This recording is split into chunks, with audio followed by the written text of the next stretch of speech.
પણ હું હંમેશા કહું છું કે આ God has a master plan for you. ચિંતા ના કરો, તમારા ભવિષ્યમાં કાંઈક સારું છુપાયેલું છે એમ.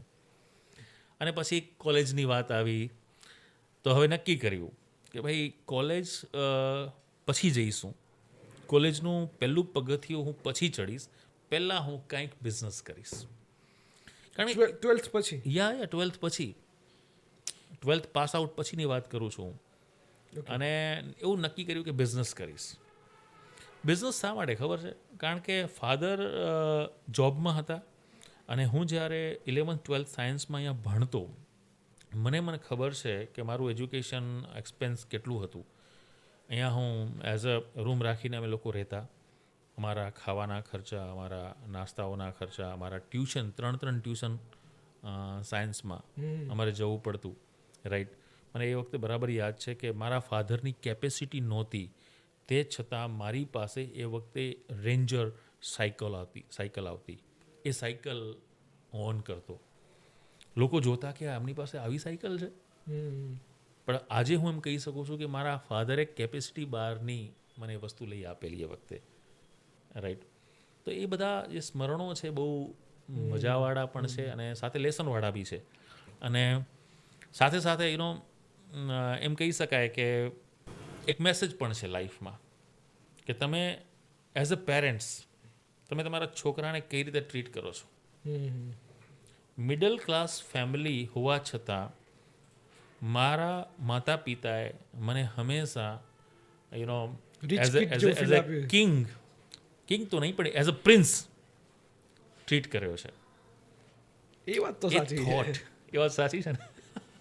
તો એ જે થોટ્સ છે ને એ એક બીજ હોય છે અને હું હંમેશા કહું છું એક બીજમાં છે ને જંગલ બનવાની તાકાત છે, રાઈટ. તો એમણે જે બીજ નાખેલું ને એમાં તાકાત હતી. પછી મેં કોલેજમાં જતાં પહેલાં જે રીતે મેં ડિસિઝન લીધેલું કે ભાઈ મારે બિઝનેસ કરવો છે. શા માટે? તો કે પૈસા માટે. પૈસા માટે શું કામ? કારણ કે એક જ વસ્તુ કે મેં જે પૈસાની કિલ્લત જોઈતી અથવા મેં જે પૈસાનું પ્લસ માઇનસ જોયું હતું અને મને એમ લાગ્યું કે મારા ફાધર મધરે મારા માટે આટલું બધું કરી રહ્યા છે, એમની ઇન્કમ આટલી નથી તે છતાં બી, તો હવે મારી ડ્યુટી બને છે કે હું એમના માટે કંઈક કરું. અને એમના માટે કરવાનો મતલબ મારા માટે એ હતો કે પૈસા કમાવા અને એમને હું કમ્ફર્ટ લાઈફ આપું, મારી લાઈફ બી કમ્ફર્ટ કરું અને એમને બી કમ્ફર્ટ તરીકે રાખું. અને મને એવું લાગતું કે બિઝનેસમાં પૈસા છે, જોબમાં નથી. That was my feeling. કારણ કે મેં મારા ફાધરને 30 વર્ષથી જોબ કરતા જોયા હતા, રાઈટ. તો મને ખબર પડી ગઈ કે આટલા વર્ષોની આટલી ઈમાનદારીની નોકરી પછી બી આજે શું છે? કાંઈ નહીં.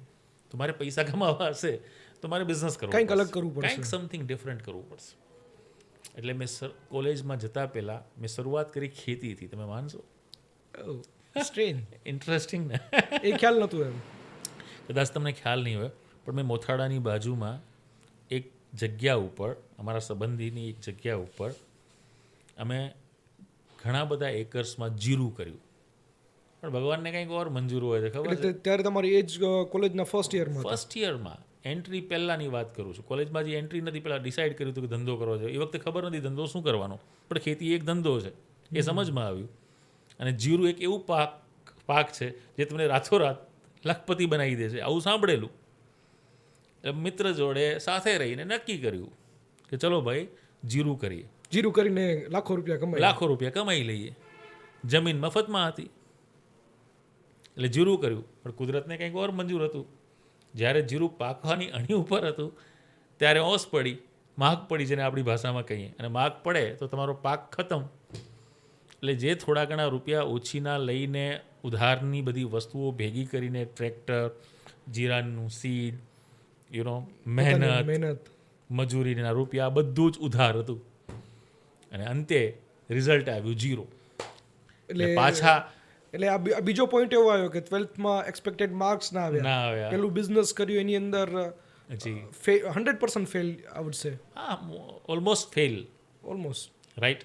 તો એટલે હું કહું છું કે અમે લોકો એમ કહેતા હોય છે કે ઝીરોથી શરૂઆત કરવી પડશે, પણ હું હંમેશા કહું છું ઝીરોથી નહીં, વી સ્ટાર્ટેડ ફ્રોમ -0. 0.5 શરૂઆત કરી, 0 -0. તો ત્યાંથી શરૂઆત થઈ અને સીધા જ મોટું ડેમેજ. હવે શું કરશું એમ.